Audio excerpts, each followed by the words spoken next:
Hello, I'm Gerald Fierst, storyteller, author, and teaching artist.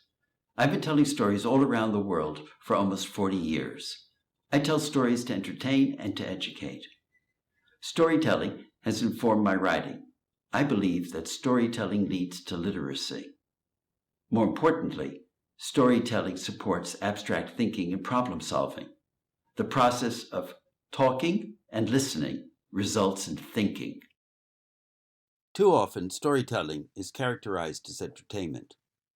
But when used as a teaching tool, storytelling inspires both student and teacher to look further than the test and to consider more than the right answers.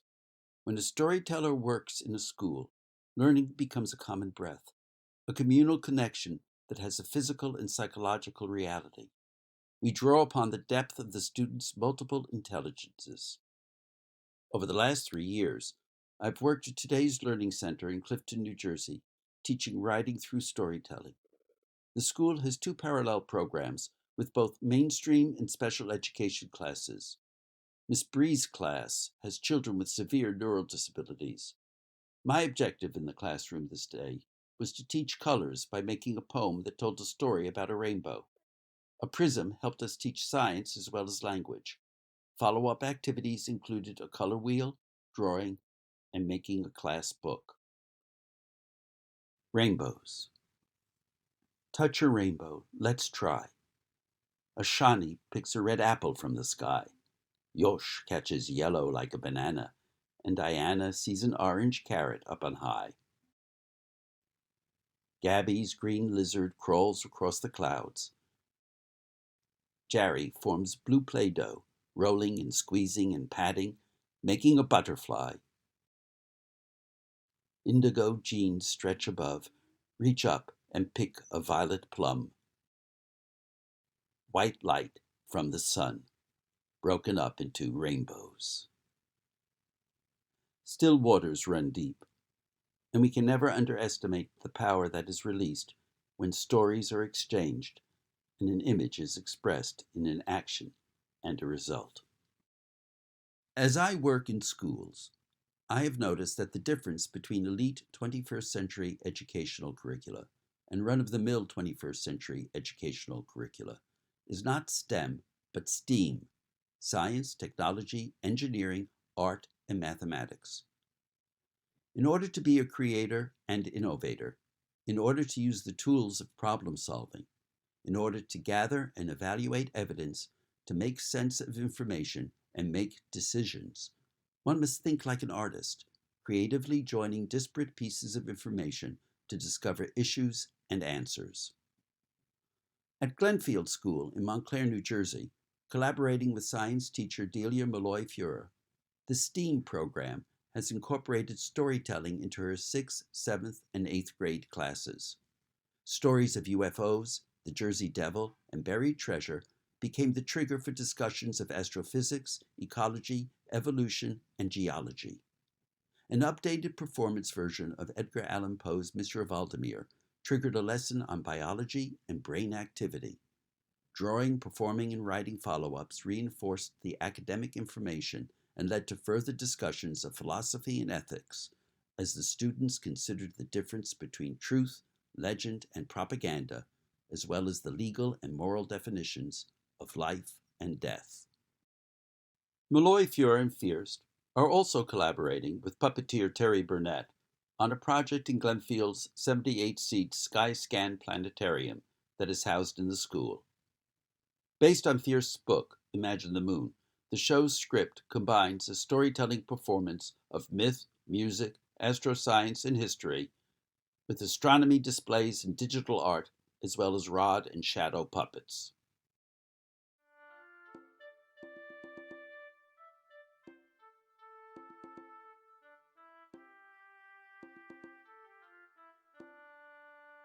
Oh, grandfather got angry. Bad, baby, bad! Wah! Oh, grandfather, don't you ever learn? Quick, quick, quick, give him the final bag. And grandfather, he reached up and took down the bag that held the sun. And now, Raven baby, He didn't even wait for Grandfather to close his eyes. He just turned himself back into Raven Bird, and with his raven claw, he grabbed hold of that bag and pulled it from Grandfather's hands and flew up through the smoke hole into the sky, higher and higher and higher and high, until he came to the top of the world. And then with his raven claw, he slit open the bag and out through the sun, and all of a sudden there was light. Light was everywhere. Woo! And all the people down on the ground, they could see everything. For the first time, they could see that they weren't wearing any clothes.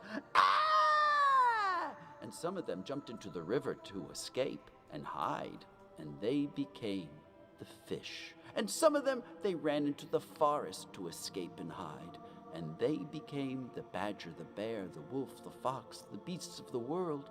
But some of them, they didn't care. They just stood there, and they said, "This is good. With this light, why, we can build houses, we can plow the fields, we can make the world a better place." And that is what they did. And the world turned green, and the trees grew straight, and the flowers blossomed. And Raven looked down upon the beautiful world, and Raven thought, "I should show Grandfather." Incorporating a storytelling moment into the regular schedule of the academic day will result in a storytelling culture in your classroom. At Newman School in New Orleans, my friend Randy Bowman created the focus and emotional atmosphere of his classroom with a regular storytelling ritual. At the beginning of each day, as the children arrived, Randy would beat a Native American drum in a regular rhythm. The children would quietly take a circle until everyone was present, and then Randy would tell a story and lead everyone in a chant. "The earth is our mother, we will take care of her. The earth is our mother, she will take care of us." The children would then quietly go to their desks and begin their work.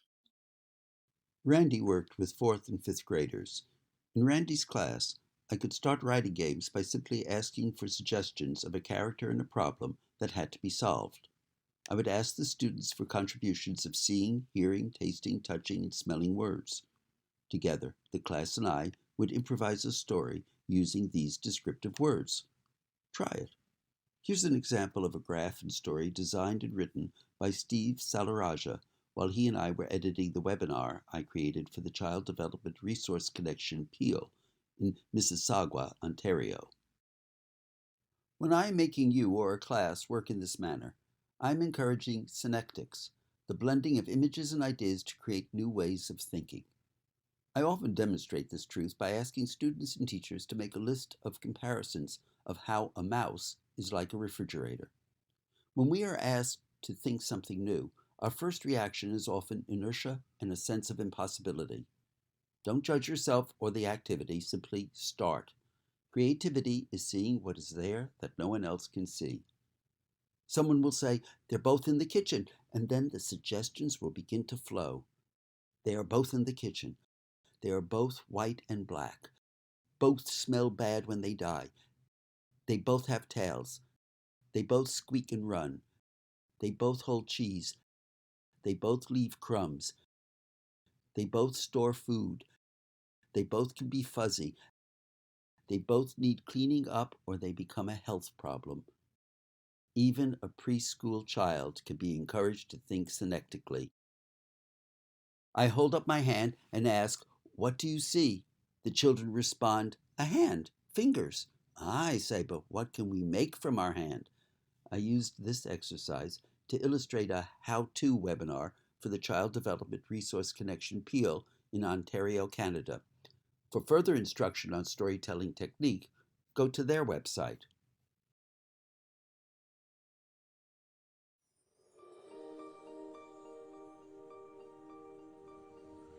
What do you see?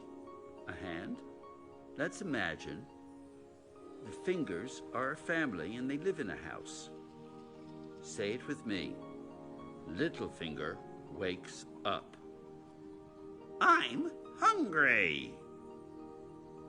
Ring finger says, "Let's eat." Middle finger says, I'm the tallest. Pointer finger says, Hey, we're talking food, not height. and then all the fingers begin to fight.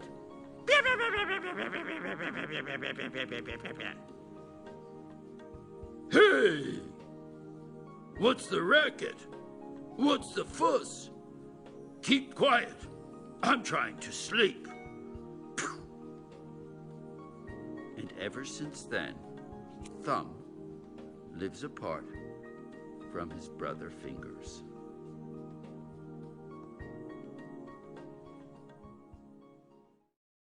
I often think that the words genie, genius, ingenuity must all be connected.